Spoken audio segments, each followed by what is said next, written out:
It was January 2020, right before the world paused.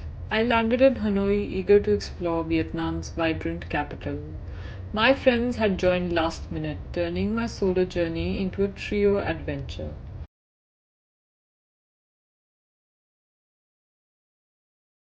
Hanoi immediately wrapped us in its bustling embrace, the narrow lanes of the old quarter alive with scooters, street food vendors, and the rhythmic chaos of city life. We settled into our Airbnb and ventured out, losing ourselves amid the scent of fresh coffee, sizzling tofu, and incense from roadside shrines. We wandered towards Hoan Kin Lake, enchanted by the sight of the red painted hook bridge and turtle tower reflecting off the still water. Night fell and Hanoi's lights ignited, drawing us towards lively streets filled with laughter, music, and the energy of countless travelers and locals.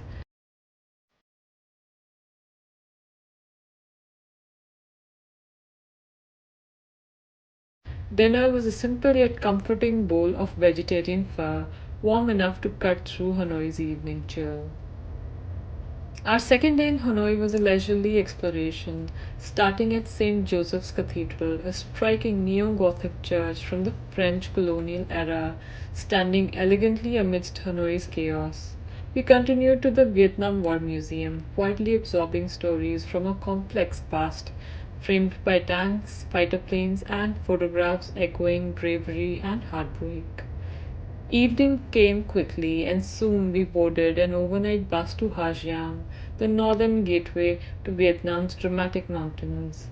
The sleeper bus felt futuristic. Each seat was a private pod, complete with a TV, ambient lighting, and even massage chairs. It was both surreal and exciting, an adventure within an adventure. We arrived at Ha Giang in darkness, settled into a basic hotel, and rested briefly. Dawn came with anticipation. We picked up our rented bikes from a small shop nearby. Strapping on helmets and backpacks, we officially embarked on the legendary Ha Giang Loop. The route started gently, meandering through terraced rice paddies, sleepy villages, and children waving from doorways. The landscape shifted dramatically as we climbed higher, the air crisp and the views breathtaking.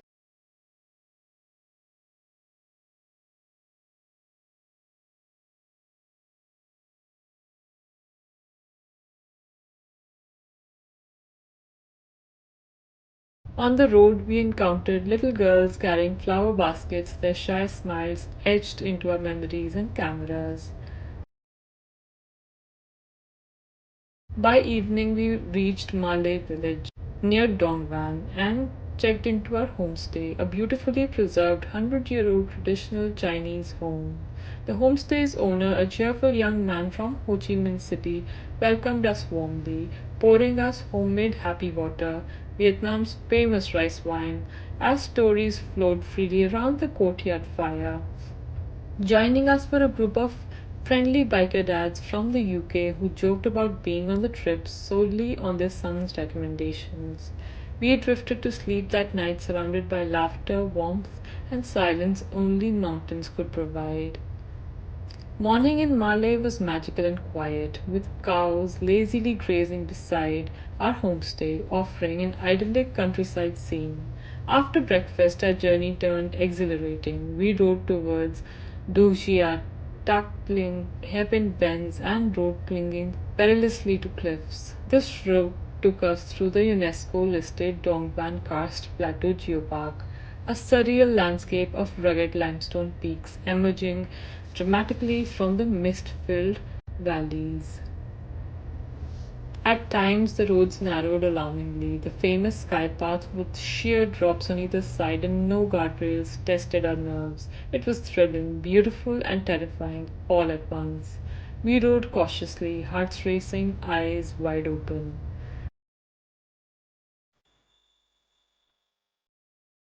Reaching Dugia by evening was a relief. We checked into a cozy, family run hostel near a waterfall just before sunset.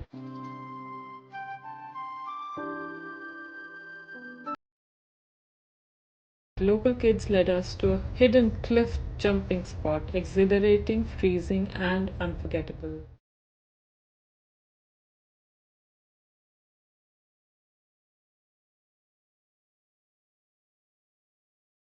Dinner was homemade comfort, steamed vegetables, grilled eggplants, and sticky rice, shared with fellow travelers, conversations blending easily with the sound of the cascading waterfalls outside.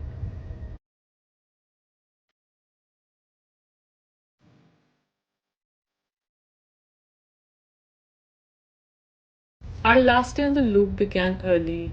Leaving Dugia, we soon encountered a long broken stretch of road, eventually leading to a flat tire.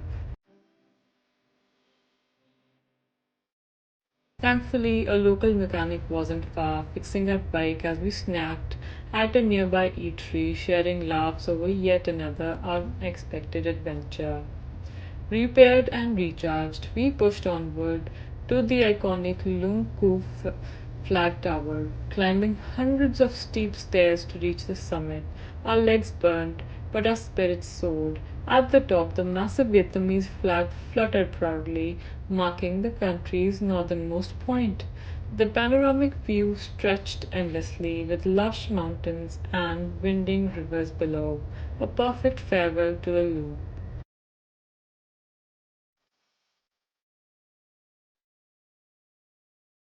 Back in Hanoi, we slowed down. Our final days involved leisurely strolls around the charming old quarter, browsing bookstores, handicraft shops, and boutiques.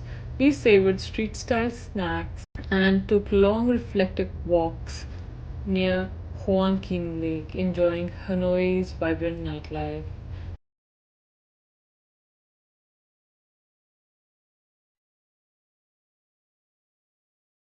On our last evening, we found ourselves sharing dinner with an intriguing companion, an Australian diplomat turned author who'd spent years immersed in Southeast Asia.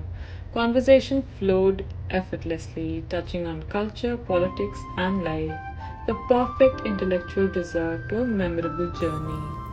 Vietnam had surprised, thrilled, and charmed us deeply. From vibrant Hanoi streets to the silence of mountain homestays, each experience felt like a gift. As our journey concluded, the memories remained vivid, a beautiful mosaic of people, places, and moments we forever cherish.